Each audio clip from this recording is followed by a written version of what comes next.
Police अब तक हाथ मल रही है। गैंगरेप की घटना हुई है चित्रकूट में, मर्यादा पुरुषोत्तम श्री राम की नगरी में। गैंगरेप की घटना वास्तव में सबके दिल को दहला देने वाली घटना है, लेकिन पुलिस जब ऐसे प्रकरण पर हाथ मलती रह जाए तो वास्तव में सोचने की बात है, बड़ी गंभीर बात हो जाती है कि योगी सरकार में जिस प्रकार से लगातार बुलडोजर का भय दिखाया गया, अपराधियों का एनकाउंटर किया गया, तो क्या चित्रकूट में पुलिस का भय अपराधियों को नहीं रह गया है? एक नर्स गैंगरेप का शिकार हो जाती है। पीड़िता लगातार न्याय की मांग कर रही है, लेकिन समाज में सन्नाटा पसरा हुआ है। चित्रकूट के समाज से भी एक बड़ा सवाल है कि जब ऐसी घटनाएं होती हैं तब आपकी चेतना कहाँ खो जाती है, कहाँ वो शून्य हो जाती है। समाज की चेतना जब तक जागृत नहीं होगी तब तक वास्तव में ऐसी घटनाएं होती रहेंगी। निर्भया कांड तो पूरे देश को याद होगा। 2014 के पहले दिल्ली दहल गई थी, पूरा देश दहल गया था, पूरा समाज दहल गया था। एक बेटी के लिए न्याय मांगा गया था और लगने लगा था कि अब से किसी बेटी के साथ ऐसी दुर्दांत घटना नहीं होगी, किसी बेटी की ऐसी दुर्दशा नहीं होगी, किसी बेटी के साथ ऐसा दुष्कर्म करने का साहस कोई और अपराधी नहीं कर पाएगा। देश भर में चर्चा हुई कि बड़ा कानून बनेगा, मजबूत कानून बनेगा और इस कानून के आने के बाद बेटियों के साथ ऐसे मामले होने बंद हो जाएंगे। लेकिन आप देख लो कि आज 2014 के बाद 2024 है। 2024 तक में योगी मोदी की डबल इंजन वाली सरकार के अंतर्गत भी बेटियों के साथ जब दुष्कर्म के मामलों पर डाइंड नहीं लगता है, जब ब्रेकर नहीं लगता है, तो सोचने वाली बात है, चिंतन करने वाली बात है। अभी जब लोकसभा चुनाव था तो बड़े बड़े मामले हुए, बड़ी बड़ी बातें की गई और कहा गया कि परिवर्तन की बहुत आवश्यकता है, जातिवाद की बातें की गई और 12 लोकसभा में भी बड़ा परिवर्तन हुआ था और महिला सांसद है। सांसद कौन है? महिला। और दुष्कर्म किसके साथ हुआ है? बिटिया के साथ। एक ऐसी सांसद की आवाज जब शांत है तो आप सोचिए जरा सा कि सांसद आखिरकार चुप क्यों है? महिला सांसद कृष्णा देवी पटेल।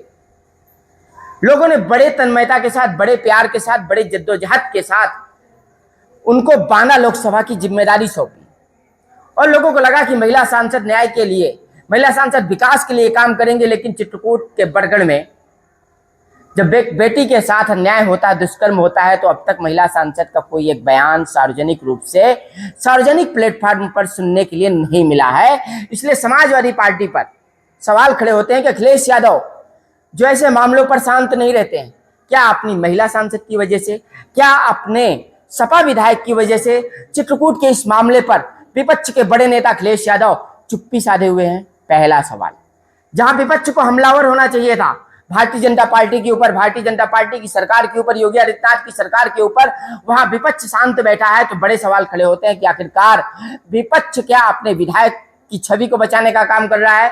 विपक्ष क्या अपनी सांसद की छवि को बचाने का काम कर रहा है? और अपना दल के विधायक हैं अनुप्रिया पटेल, बड़ी तेज तर्रार जानी जाती हैं, लेकिन अब जब योगी सरकार की बात हो गई है तो उनकी बात भी क्या करना है, उसी सरकार में शामिल है और योगी मोदी की सरकार में शामिल है, तो उनकी बात भी क्या की जाए। जिम्मेदारी विपक्ष की बनती है, जिम्मेदारी महिला सांसद की बनती है कि आपने ऐसी आवाज क्यों नहीं उठाई कि पुलिस के ऊपर मानसिक दबाव पड़ता। लेकिन अब अगर पुलिस की बात कर लें तो सूत्रों के मुताबिक जानकारी तो मिली, लोग कह रहे हैं, लोग बता रहे हैं कि पुलिस अपने पत्ते नहीं खोलती है। पुलिस बेशक अपने पत्ते नहीं खोलती है, लेकिन कहते हैं कि वो अपराधी के गिरेबान तक पहुंच चुकी है। कहते हैं कि वो कभी भी ऐसे अपराधी को गिरफ्तार कर सकती है और पुलिस कहते हैं कि पत्ते बेशक नहीं खोल रही है, लेकिन मामला कहीं ना कहीं हल होने वाला है। बेशक पुलिस अन्य तमाम मामलों की तरह इस मामले को हल करती है नहीं करती है, सवाल ये नहीं। कुछ मामले ऐसे हैं जो पूर्व में पेंडिंग है, जिनको पुलिस आज तक हल नहीं कर पाई है।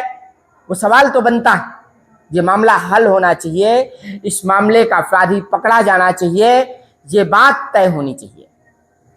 लेकिन बलात्कार के मामलों पर जब कोई लोग पॉलिटिकल माइलेज खोजने लगते हैं, राजनीति का अपना एक दायरा बनाने लगते हैं जो किसी भी तरह एन केन प्रकारेण इस चर्चा को आगे बढ़ाने लगते हैं कि बार बार युवती का मानसिक बलात्कार हो। मानसिक बलात्कार भी एक बहुत बड़ी बात होती है। आपको सोचना होगा, चिंतन करना होगा। जितनी बार आप इस बलात्कार की चर्चा करेंगे उतनी बार उस युवती का मानसिक बलात्कार होता है, उसके परिवार का मानसिक बलात्कार होता है। इसलिए ऐसे मामलों पर संवेदनशील होना बेहद महत्वपूर्ण हो जाता है। इसलिए कहा गया है कि युवती का नाम नहीं लिया जाएगा, इसलिए कहा गया है कि युवती की फोटो नहीं चस्पा की जाएगी, इसलिए कहा गया है कि परिवार की फोटो और परिवार का नाम बार बार ना आए। क्योंकि बड़ा सवाल खड़ा हो जाता है कि राजनीति करने वाले लोग और इस संबंध में बात करने वाले लोग पॉलिटिकल माइलेज या और कोई भी किसी भी तरह का माइलेज ले लेंगे, अपना कद बड़ा कर सकते हैं, अपना पद बड़ा कर सकते हैं, लेकिन बार बार अगर आपने युवती का नाम लिया और परिवार का नाम लिया, बार बार अगर आपने आरोप प्रत्यारोप की राजनीति कर डाली, तो वास्तव में बेटी को न्याय तो जब मिलेगा तब मिलेगा। उससे पहले एक मानसिक बलात्कार जो आप उस बेटी का करते हो, उसके दोषी आप भी बन जाते हो कि आप बार बार उनके कानों पर इस बात को फूंक करके और समाज में इस बात को फैला करके वास्तव में बहुत गलत कृत्य करते हैं। इसलिए अब आपको समझना होगा कि ऐसे संवेदनशील मामलों पर बड़ी संवेदनशीलता के साथ आपको बात रखनी चाहिए। और जिम्मेदार लोगों को, जैसे हम मानते हैं, लोग बताते हैं कि चित्रकूट केस पे अरुण कुमार सिंह काफ़ी सुलझे हुए व्यक्तित्व है, काफ़ी उनकी कानून के बारे में जानकारी और सोच समझ विकसित मानी जाती है। और लोग इसीलिए कह रहे हैं, सूत्र इसीलिए बता रहे हैं कि अपराधी तक पहुंचा जा चुका है, अपराधी बचेगा नहीं और न्याय मिलना भी चाहिए और चित्रकूट के समाज को न्याय मांगना भी चाहिए। पश्चिम बंगाल की घटना किसी से छिपी हुई नहीं है। वहाँ डॉक्टर बेटी के साथ कैसा दुष्कर्म हुआ था, लेकिन हुआ क्या? इसलिए पुलिस को सिर्फ हाथ मलने की जरूरत नहीं है, पुलिस को काम करने की जरूरत है और काम करने का स्पेस भी देना चाहिए। और चित्रकूट के समाज से, लोगों से मेरा कहना है कि आप कभी भी, चाहे चुनाव हो या ऐसी घटनाएं हो, ऐसे लोगों से एक निश्चित दूरी बनाइए जो आपको बरगला करके अपना हित साधते हैं। इसलिए आपको चिंतन करना होगा, मनन करना होगा।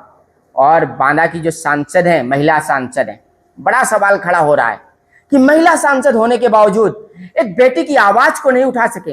एक बेटी के साथ दुष्कर्म हुआ और अभी तक मूक बनी हुई है, अभी तक कोई खास बयान नहीं, अभी तक एसपी से बातचीत नहीं, अभी तक पुलिस से बातचीत नहीं, अभी तक कोई बातचीत समाज में भी उनके द्वारा नहीं रखी गई है। इसलिए इस प्रकार की तमाम संवेदनशील जानकारियों के लिए आप लगातार मेरे चैनल फुल स्टॉप पर मेरे साथ, सौरभ द्विवेदी के साथ हमेशा बने रहिएगा। और वीडियो पसंद आ रहा है, आवाज़ पसंद आ रही है, कहने का तरीका पसंद आ रहा है, तो इस वीडियो को ज़्यादा से ज़्यादा लोगों तक भेजिए ताकि समाज की चेतना जागृत हो सके, लोग जाग सकें, लोग अपने निर्णय को समझ सकें कि वो किस प्रकार का निर्णय ले लेते हैं और कैसा जनप्रतिनिधि होना चाहिए, कैसा शासन होना चाहिए और कैसा प्रशासन होना चाहिए। इसलिए हम उम्मीद करते हैं कि चित्रकूट पुलिस इस मामले की तह तक पहुंचेगी और इसके किसका है किसका नहीं है, सवाल ये नहीं, अपराधी पकड़ा जाना चाहिए, अपराधी गिरफ्त में होना चाहिए। तो बने रहिएगा लगातार फुल स्टॉप में अपने साथी सौरभ द्विवेदी के साथ। नमस्कार।